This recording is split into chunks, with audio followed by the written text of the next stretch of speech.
হরে কৃষ্ণ কৃষ্ণ কৃষ্ণ হরে হরে, হরে রাম রাম রাম হরে হরে। জয় গুরুদেবের জয়, জয় রাধা কৃষ্ণের জয়, জয় গৌর নিতাই সীতানাথের জয়, জয় সকল সনাতনী ভক্তদের জয়, জয় সর্বভক্তদের জয়। হরে কৃষ্ণ। আজ আমি যে আলোচনা নিয়ে আসছি তা হলো ভগবানের নিকট লাজ লজ্জা ভয় করতে নাই।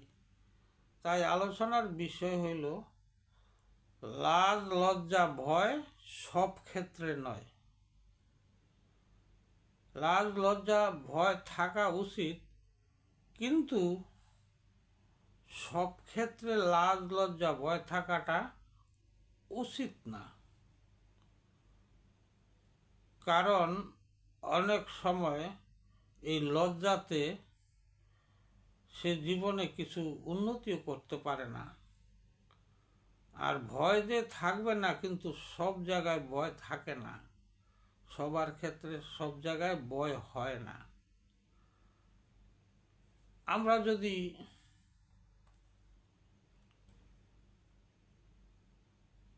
এই জগতে কোনখানে আমাদের লাজ লজ্জা ভয় থাকে না, কার থাকে না?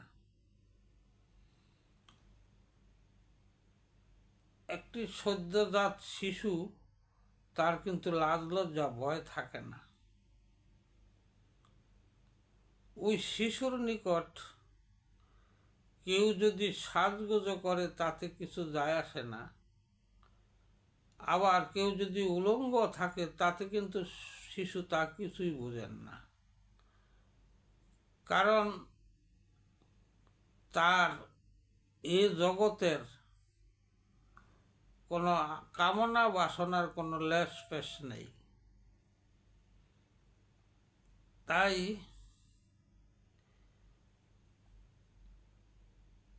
এই ছোট শিশু, সে মায়ের গন্ধ পেলেই বুঝতে পারে, যেমন তেমনই কিন্তু ভক্ত নাম স্মরণে ভগবানকে বুঝতে পারে। প্রকৃত যদি ভক্ত হয়, তার কিন্তু লাজ লজ্জা ভয় ভগবানের জন্য সে হারিয়ে ফেলে। তাকে কটু কথা বললেও সে কিছু মনে করে না, তার মুখ আছে তাই বলছে, এই মনে করে সে থাকে। কেউ লজ্জাজনক কথা বলল, কিছু তার যায় আসে না। ভগবানের কাছে লাজ লজ্জা কিছুই নাই, তার কোনো ভয় নাই। মৃত্যু মহাভয়, তাও তার কাছে তুচ্ছ। কারণ মরতে হবে, সে জানে এই জগতে যখন এসেছি মরতে হবে, কেউ থাকার জন্য আসে নাই। তাই আমাদের লাজ লজ্জা ভয় সবখানে নয়। ভগবানের কাছে পরম ভক্ত, তাদের কিন্তু লাজ লজ্জা ভয় থাকে না। যারা ভগবানের প্রকৃত ভক্ত, উপাসনা করেন, তারা কে কি বলল তারা কিন্তু তাই কিছু মনে করে না। আমাদের এ জগতেও এই লাজ লজ্জা ভয় থাকা উচিত না সব ক্ষেত্রে। যারা গুরুজন, তাদের আদেশ শুনতে হয়। যেমন মা বাবা গুরুজন বকা দিল, লজ্জা মনে করতে নাই। কারণ তারা যদিও বকা দিয়ে থাকে, তারা কিন্তু আমার মঙ্গলের জন্য দিয়েছে। তাই ওইটাকেই মেনে নিতে হবে, কারণ সে আমার হিতের জন্য সে বলেছে। কিন্তু আমার কাছে, অনেকের কাছে কিন্তু অহিত মনে হয়, খুব বিরক্ত বোধ হয়। কিন্তু না, কারণ গুরুজন কি, যে হিত উপদেশ দেয় সেই কিন্তু গুরু। গুরুজন সবসময় ছোটদের হিতের জন্য বা ভবিষ্যৎ চলার পথ সহজলভ্য করে দিতে পারে, আর তার উপদেশ কিন্তু হিত হবে, অহিত হবে না। তাই তাদের আদেশ পালন করা আমাদের উচিত।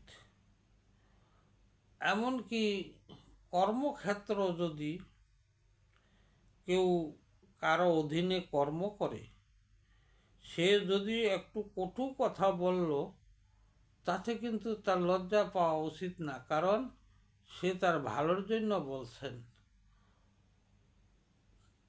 কারণ আবার সেই কিন্তু আদর করে নিবে যদি তার কর্ম ভালো হয়, এবং সে যদি তার আদেশ মান্য করে এবং তার কথায় সে যদি কিছু মনে না করে, সে কিন্তু জীবনে উন্নতি করতে পারে। কারণ এই জগতে আমাদের উচিত সব ক্ষেত্রে লাজ লজ্জা থাকা উচিত নয়। লাজ লজ্জা থাকবে না কেন? থাকবে, কিন্তু সব ক্ষেত্রে নয়। তাই আমাদের সর্বদা লাজ লজ্জা, এই ভয়, এগুলি থেকে দূরে থাকতে হবে, কিন্তু সব জায়গায় নয়। তাই আমি যে আজ আলোচনা করলাম তাহা হলো লাজ লজ্জা ভয়ের কথা বলছি। আমি একটি উদাহরণস্বরূপ বলতে পারি, লাজ লজ্জা থাকে না কাদের? যার যেমন শিশুদের থাকে না মায়ের কাছে। মায়ের কাছে শিশু মা কি কাপড় চোপড় আছে কি না, এবং মা কি সাজ দেওয়া খুব সুন্দর রয়েছে, তাতে কিন্তু শিশুর কিছু যায় আসে না। সে জানে যে সে আমার মা। এভাবে যার প্রতি যার অধিক ভালোবাসা, প্রেম, ভক্তি আছে, সেই তার প্রতি তার কোনো লাজ লজ্জা থাকে না। আর লাজ লজ্জা একমাত্র শিশুদের মতোই আমাদের হওয়া উচিত। যে একজন গুরুজন বা মহান, তার কাছে কখনো বড় হতে নাই, শিশু হয়ে থাকা, এবং তার সব কিছু কটু কথা সে বলল তাও সহ্য করতে হবে। সে অনেক রাগান্বিত হইল, তাও সহ্য করতে হবে, ভয় পাইতে নাই, তাকে মাথা পেতে নিতে হয়।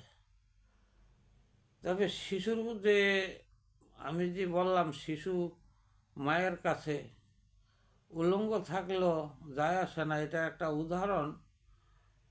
ব্রহ্মা বিষ্ণু শিব একদিন অনুসূয়াকে পরীক্ষা করার জন্য আসছিলেন। এটা হয়তো আপনারা সবাই জানেন। তো পরীক্ষা করার জন্য আসার পরে তাদেরকে বসতে আসন দিলেন। আসন দেওয়ার পরে বললে তারা যে আমরা তোমার কাছে সেবা করতে পারি, যদি তুমি আমাদের একটি কথা মান্য করতে পারো, তাহলে তোমার কাছ থেকে সেবা নিতে পারি। তখন বলছিল যে, বলেন কি, যে তুমি আমাদেরকে উলঙ্গভাবে, কাপড় থাকতে পারবে না, উলঙ্গভাবে আমাদেরকে তুমি সেবা দিবা, তাইলে আমরা সেবা গ্রহণ করব। তবে অনুসূয়া ছিল সতী এবং সত্যবতী, সত্য নারী। সে তার সেই সতীত্বের বলে সে ব্রহ্মা বিষ্ণু শিবকে কিন্তু কিভাবে তাদের কাছে উলঙ্গ হবে, সে তাদেরকে শিশু বানিয়েছিলেন, তখন তাদেরকে সেবা দিয়েছিলেন। তো এখানে যখনই শিশু হয়েছিলেন ব্রহ্মা বিষ্ণু শিব, তখন তো তারা শিশু, তারা তো এই মায়ের কাছে শিশু, এত কিছু উলঙ্গ বা কি এগুলা বোঝে নাই। এই একটা উদাহরণ ধরিতে আপনাদের সামনে বললাম সংক্ষেপে। যাই হোক, আমি আজকের যে আলোচনা নিয়ে আসছিলাম, এতে যদি কোনো ভুল ত্রুটি হয় আমাকে ক্ষমা দৃষ্টিতে দেখবেন। আর যদি ভালো লাগে আমার চ্যানেলটি সাবস্ক্রাইব করবেন, লাইক করবেন। হরে কৃষ্ণ কৃষ্ণ কৃষ্ণ হরে হরে, হরে রাম রাম রাম হরে হরে, হরে কৃষ্ণ।